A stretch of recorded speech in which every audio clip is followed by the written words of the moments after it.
Do you want to reduce the file size of screenshot you take while gaming? Your Samsung Galaxy S26 Ultra lets you change the resolution of screenshot captured through Game Booster. Let me show you how. First, open Setting, scroll down and tap Advanced Features. Scroll down the screen, then tap Game Booster Setting.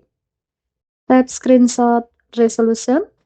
Here you will see three options: 100%, 50%, and 25%.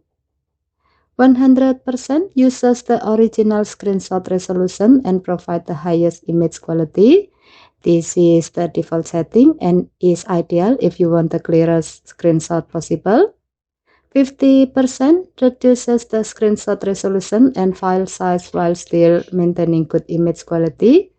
This can help save storage space if you take a lot of gaming screenshots, while 25% create the smallest file size but also reduces image quality the most. This may be useful if storage space is your main concern. For this example, let's select 50%.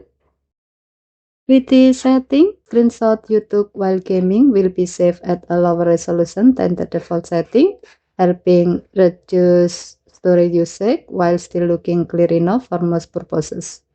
If you want the best possible image quality, simply return to this menu, then select 100%. And that's how you change the gaming screenshot resolution on the Samsung Galaxy S26 Ultra. Okay, thank you for watching. Please help to like and subscribe. Have a nice day.